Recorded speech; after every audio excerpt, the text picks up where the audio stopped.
Hello and welcome to Mediumship Matters with me, Hannah McIntyre. How are you doing? Today we're going to get through some of your correspondence. I'd like to start with a lovely email from Denise, who has got a tip for people experiencing nervousness. My dear Hannah, it's been a while since I emailed you. I am the knucklehead who didn't do my due diligence and sent you the Lord's Prayer debacle a few seasons ago. You were very gracious to me, and I appreciate that more than you could know. I think we agree, though, that the translation of that particular website was pretty powerful. Oh well, you live and you learn. To be honest, Denise, I loved it. Don't worry about it. People are always going to get their knickers in a twist about something, but everything has come through humans, to humans, can be misinterpreted, reinterpreted. That's how we get growth. So I liked it, and I'm glad you sent it. I really enjoyed your interview with Ollie Cox, and I thought I'd share my way of handling the nervousness that never seems to go away, no matter how many readings I've had under my belt. I am an anxious person even on a good day, so I've decided to convert that energy into raising my vibration before a reading. I offer it to my spirit team as my excitement for yet another opportunity to work with them. I'm still nervous as hell, but it does seem to help me knowing that it goes to a good cause. I hope this tip will help beginning mediums take a frown and turn it upside down. The world needs more of us. Love and appreciation to you, Denise. And isn't that funny after my last episode? Maybe that's what I need to do, Denise. Maybe that is what I need to do. Now, Epiphany asked on YouTube about my last episode while I'm talking about it, why I can't just ask Spirit to bring in the right person. And my belief, actually, Epiphany, is that it doesn't work like that. I think Spirit are omnipresent. So, what I mean by that is they are part of everything that ever was and everything that ever will be. So, it's not that they're coming in to work with you because they are already here. And because they are omnipresent, because of the very nature of omnipresence, they can't go anywhere because they are everything that ever was and everything that ever will be. There's nowhere to go when you are that. And so I always envisage when I'm tuning in to the spirit world, what I am doing is I'm using the sitter to tune in to the vibration of their family in spirit. So it's like tuning in a radio to 100, but then you know that you actually need 100.5. So you have to find that extra bit of vibrational space in there. And I think that's how, at the moment, I understand it to work, which is why sometimes we can pick up on the wrong people, because that you can't pick up on the people that have nothing to do with that sitter, but you might land inadvertently on somebody who isn't who they want to hear from, or as close to them as the person they're asking for, or as meaningful a relationship as the person they're asking for. And the reason why I think this is an important thing to think about in your mediumship, and I am never, ever saying that my way is the only way, or indeed that I'm right, that is just how I'm interpreting it at this time, is because if you have got a mother who has lost their child in front of you, or anyone who's in desperate need, but my go-to as a mother myself is mothers who have lost their children. Imagine sitting in front of a medium and that medium not understanding that they can get it wrong, and they're desperately wanting to hear from their son, and that medium brings through their great aunt. And when the mother questions it and says, well, I really want to hear from someone else today, the medium says, well, spirit choose who come through. Why would spirit be so cruel? And I understand that sometimes, no matter how hard we try with the best will in the world, we just can't pick up on the person that someone wants to hear from. But I also think we should not be accepting that as normal. Does that make sense? I hope so. I know that I've covered that in the podcast before, but because Epiphany asked, I wanted to just get that clarification out there. Other viewpoints are welcome, and you have to find your own belief system in your mediumship from your work with spirit. Mine always comes from, I know spirit don't make mistakes. I know spirit are more intelligent than me. So what does that leave us with? And that is how most of my interactions with spirit work, is trying to build on what it leaves. Next up, I have an email from Amy, and Amy says, "Hi Hannah, loving your podcast is back. I wanted to send a quick question after something came up during my Reiki 2 course. During the session, it was suggested that some people on Earth are here without a soul. The very low vibrational beings that have no empathy and serve no good or positive purpose to us, as they are soulless and possibly sent from another dimension. Some examples were those who cause trauma to others, commit horrible crimes. They may even be someone in power who abuses their positions for their own gain, seeking to control and bring down the vibration of others. I was told these low vibrational people will be left behind as the rest of us ascend to a higher and better 5th dimension. I'd love to hear yours and Spirit's insight on this. Amy."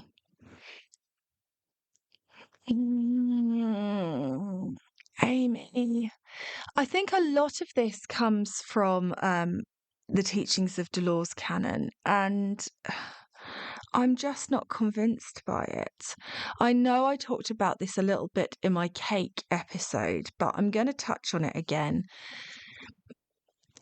Okay, let's take somebody that causes trauma to other people as an example. Now, generally, somebody that causes trauma to other people has been traumatized themselves. I know that we have the odd people that arrive and just something malfunctions in them, but generally speaking, trauma breeds trauma. I think we can mostly agree on that. So, are we then saying that because that person has been abused and now has trauma from it and now carries on those cycles of behavior, that they are a soulless being? I'm just not convinced about it. Now, if I was sat opposite um, somebody whose partner had been murdered, would I give them some of those kind of spiritual fluffy phrases of, well, it was their soul purpose, that's the path that their soul chose, it was predestined? I don't know that I would. And that's not necessarily because I don't, to a certain extent, believe that, but because it's not really very helpful. I'm trying to find my way around this one, Amy. I'm rubbing my face as I'm talking to you and thinking about this. I don't believe that there are people here who are soulless. I feel like that's a judgment. And I don't believe that the spirit world judge in the same way that we do. And who is the decider? Because I know that I have caused trauma and upset to people. And I also know that some of those choices I made, I would make again. For example, I was doing a little business with a friend of mine who was a coach. And then she had a very, very severe mental break and ended up, I mean, it was so severe, she had to be hospitalized for some time. And when she came out from that mental break, the only thing that she wanted to do was run full force with the business. And I knew that because she was suffering from psychosis, a mental illness, she wasn't in a position where she should be coaching anybody. And I know that in me stepping away from that, I caused her trauma in her moment of need. I broke her heart. She was devastated. I know from her point of view, I am the bad guy. I know that she has told everybody that I am the bad guy, but I also don't know that I would choose differently if I had my time again, except for erasing the entirety of the experience. But if we got to that moment again, I would make that choice again and say, no, you can't be healing and helping people. You need to work on yourself. I would stand by that. I'd probably be a bit more eloquent, but it was a very stressful situation. It was a difficult time. So in that scenario, from her point of view, I have hurt her. Am I soulless? I hope not. And so this is the funny thing. Now, I know that we can take this to extremes when we look at psychopaths and serial killers and paedophiles and all of those horrible things. And the answer is, in honesty, Amy, I don't know. I don't know what happens to a soul when it comes here to make it be like that. But I just don't know if I believe they're soulless. And if they were soulless and they were just like a big meat suit puppet, why wouldn't spirit just erase them? Why would they let them continue existing on Earth? If we're going to leave them all behind anyway, couldn't we just get spirit to take control of some trucks and run them all over? I'm not very helpful with this one, Amy. Am I? I don't really know. It's so fascinating to think about. I believe in a generalized, everybody has a soul. I know Dolores Canham said that sometimes people are controlled by spirit without having a soul. I've never met anyone yet who I am convinced doesn't have one. That's all I can say. I've never met anyone in my real life existence who doesn't have a soul. So I guess the spirit world will bring someone like that to me if it exists. Hopefully not to murder me. Imagine if I get the answer to this question just as I'm bleeding out and I'm like, Amy, trying to write it in my blood on the wall. Amy, no, soul. If you hear of a crime near Canterbury where the only thing that's there is this woman whose face has been taken and she's got no fingerprints and no one who knows who she is, and the only message written next to her is no soul, then you'll know that was me. And you can tell the police.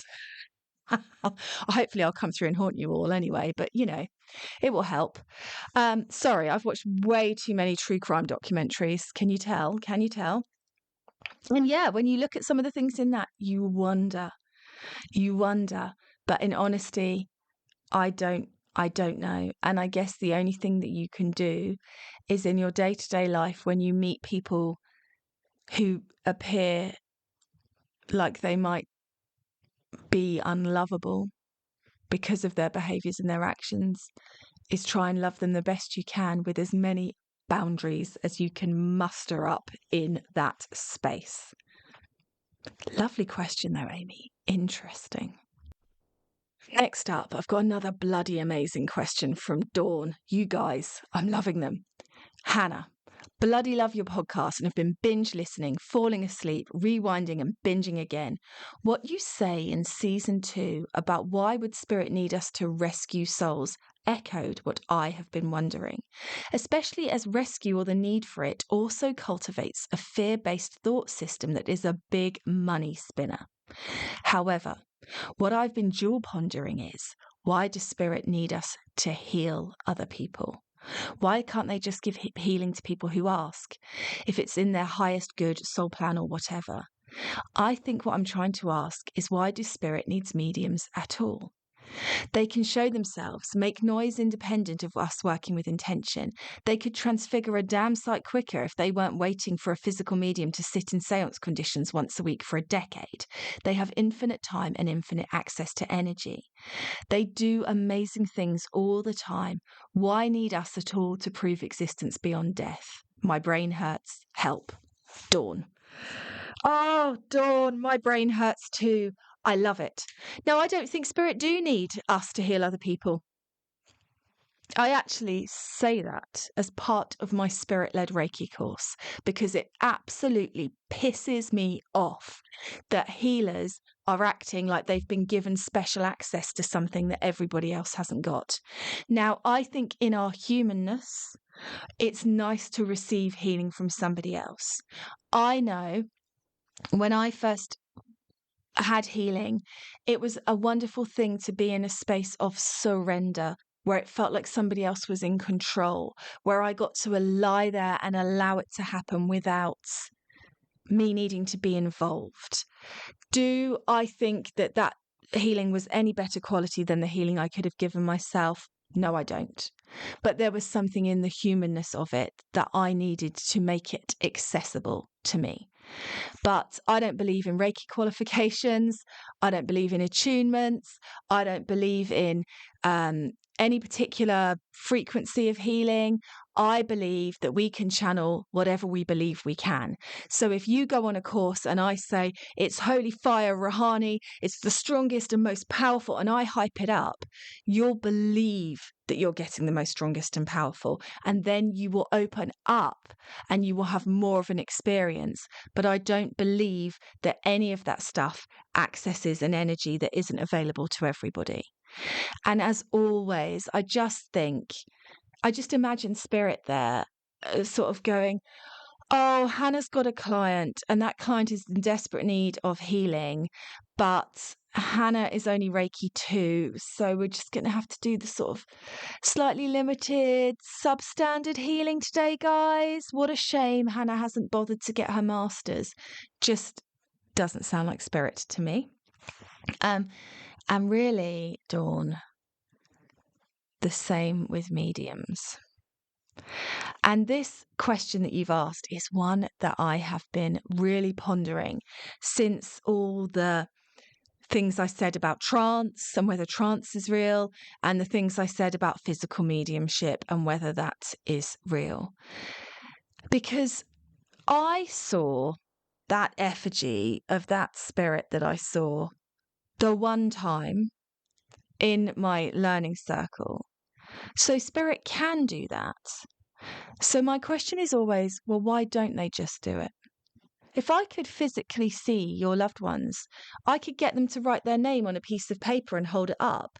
And when I did a dem, I could just go around the room and look at every spirit that stood behind someone and say, your dad's there, he's wearing glasses, his name is Philip, job's a good un, done, dusted.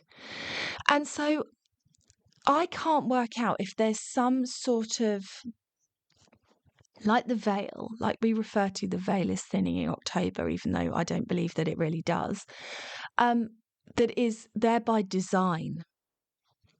That we are, no matter how good at mediumship we get, we're going to have good days and bad days, clarity days and muggy days. We're going to have days where it feels like you're having a telephone conversation with the spirit world and days where it doesn't feel like that. And that is by design. And I don't honestly know, Dawn, because if they can do it, then why wouldn't they? Why leave a mother grieving for her children? Why leave a sister devastated for her brother? Why leave a family split in half, children who grow up without being aware that their parent is around them? Why give people those experiences? And the only thing I can think is that it's by design. We're supposed to be here and slightly disconnected. So a lot of it has to work on faith rather than absolute proof, absolute tangible, recordable proof. Because if physical mediums could do what they say they could do, why wouldn't they just record it and show everyone? Why are they so bloody elusive about it? The only reason they're elusive about it is because it's fraud for the most part. And yet I've seen some really freaking cool stuff. Answers on a postcard, please, listeners. What are your thoughts on this? But yeah, I don't really know. I don't know. And I think that we've had this kind of spirituality for a long time where people have said that certain people have the gift. And that kind of made sense in a business way for mediums, didn't it? Because you can't do it, you can't communicate, but I can. So give me the money. And now, for the most part, although every now and again someone will argue this with me on Facebook, I don't even bother replying now, and say not everyone can be mediums. It's a gift for the chosen few. And I always want to say, who told you that? Was it a medium? Did you pay them? Or are you a medium? Oh, and it's only you that's got the gift, but everybody else hasn't. Funny that, isn't it? Miraculous. What did you do to get this special award of being a medium that nobody else has? You were extra special in your last life. Good job, gold star. And so now we're in this space where the general consensus is that anybody can do it. Yes, in different degrees of aptitude, but anybody can communicate with the spirit world. I do think ultimately, many generations' time, hopefully, a medium's job will be obsolete. But then I don't know if it will be, because I cannot help but feel and think that if that was how this existence was supposed to be here, that's how it would be, and it really isn't. Doesn't matter how many scientific people say there's something going on here, how much we talk about those huge chunks of the brain that no one knows what it is happening, no matter how many TED Talks you get from guys with scientific evidence of people communicating with their loved ones towards the end of their life, and studies and research and all of these things, people still don't believe. And isn't that by design? Because how could it be anything else? So I guess as well, I don't have that kind of happy clappy idea that we're moving to this amazing new space where everybody's going to be super spiritual because the world's evolved, because I don't think that that's what this world is for. This world is supposed to be polarizing and yin and yang and difficulties and hardship, so that we appreciate the good stuff. And that is honestly how I feel. And I know that Abraham Hicks would argue with me and say that's wrong, and other people would. But why would we leave the spirit world where everything is perfect if we weren't craving duality? If we weren't craving difficult experiences so we can appreciate good experiences? What else reason is there to grow? But isn't the growing from the negative stuff? When it's happy clappy and everyone is just connected to spirit, and here, where's the growth in that? Oh, a moonbeam. Namaste. Oh, that's my growth for today. Ah. Surely the growth comes from being disconnected from source, from your true self, from the power and the wisdom and the unlimited energy. So why would spirit change that? Sorry, Dawn, this isn't really your question. I've gone off on a rabbit hole. I don't know. That's two questions back to back that I have to be honest here and say I don't know the full answer. I can only feel into the energy around it. I don't know if it's because I'm not open enough to the answer, because the answer is too complicated for my human brain to comprehend and I would short circuit, or because there's some other reason. But ultimately, no, healers aren't needed. I think mediums are, because for the most part, although mediumship in its purest form is pretty easy, we don't make it easy on ourselves. And so I can understand that not everybody wants to go through the journey of self-reflection and pain to be able to communicate with spirit, if it's not completely natural to them, if they're like me. And apart from that, I don't know. Dawn, if you've thought about this, because you sent this to me in May, so if you've had any more thoughts in the last 3 months, I would love to know. Add to it. And if you're listening to this and you're screaming at your device going, Hannah, but what about this? And Hannah, what about that? No, here's my opinion. Let me know, wade in, because if we all collaborate all of our different points of view, we're more likely to expand into the space where the answers will come than if it's just me rabbiting at poor Dawn, whose brain hurt in May, but probably is really hurting after the rabbit hole I just went down. So there we are. Another episode done. Thank you again. Incredible questions. So much fun. As always, please, please, please, pretty please, leave a review, leave a rating, get on your social media, share my recent post about the podcast, let people know it exists. It really helps me. And I will catch up with you all again very soon.